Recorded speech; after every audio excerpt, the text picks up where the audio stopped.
আসসালামু আলাইকুম গাইস, আশা করি এই ভিডিওটা আগে দেখেছেন।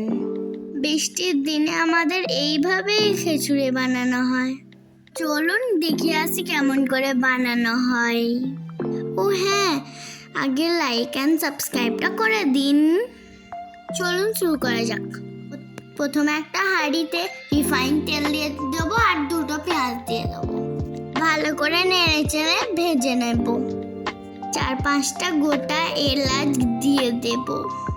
পেঁয়াজটা ভাজতে ভাজতে তাইতে 2 চামচ ঘি দিয়ে দেব। ভালো করে এবার নাড়াচাড়া করে ভেজে নেব। আর হ্যাঁ, আমাদের রান্নাঘরটা দেখে কেউ কমেন্ট করবেন না। আমাদের রান্নাঘর রং হচ্ছে বলে এইভাবে রান্না করতে হচ্ছে। চলুন তারপরে দেখা যাক কি করা হয়। আধা ঘন্টা আগে যে ঘরোয়া চালে ভাত খাওয়া হয় সেই চালটা ধুয়ে নিয়ে রেখে দেব। এখন সেটাকে পেঁয়াজের ওপরে ঢেলে দিলাম। চালটাকে এবারে ভালো করে নাড়াচাড়া করে নেব।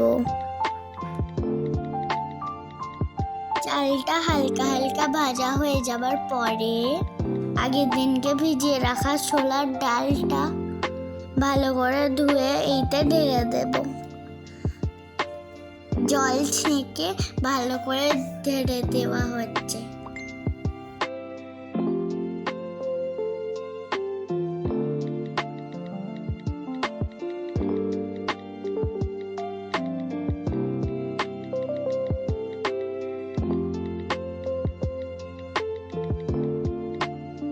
এবারে চালটা আর ডালটা একসঙ্গে নেড়ে চেড়ে ভেজে নেব।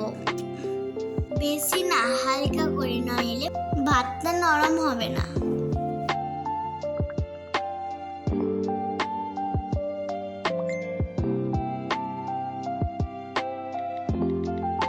কতটা চাল আর ডাল তার থেকে দ্বিগুণ জল ঢেলে দেব।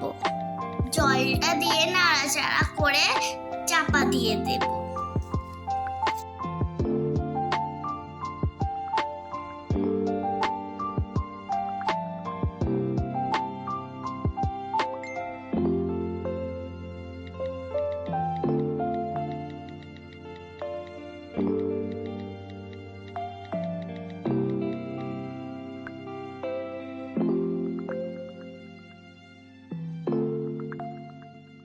এবারে শুধু অপেক্ষা করব সিদ্ধ হওয়ার।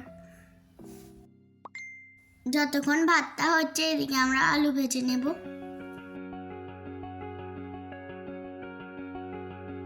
পটল ভেজে নেব।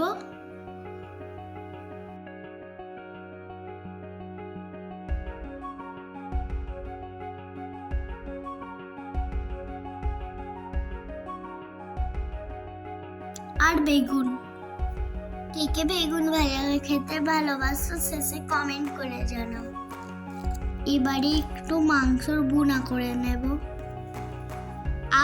কি দারুণ গন্ধ বেরিয়েছে, দেখেই খেতে ইচ্ছা করছে। এবারে এই পাশে এবার মুরগির মাংস দিয়ে আলু দিয়ে রান্না করছে। সব এবারে কমপ্লিট হয়ে এসছে। এবারে ঢাকনাটা খুলে দেখব 60% হয়ে আসলে তাইতে লবণ অ্যাড করব।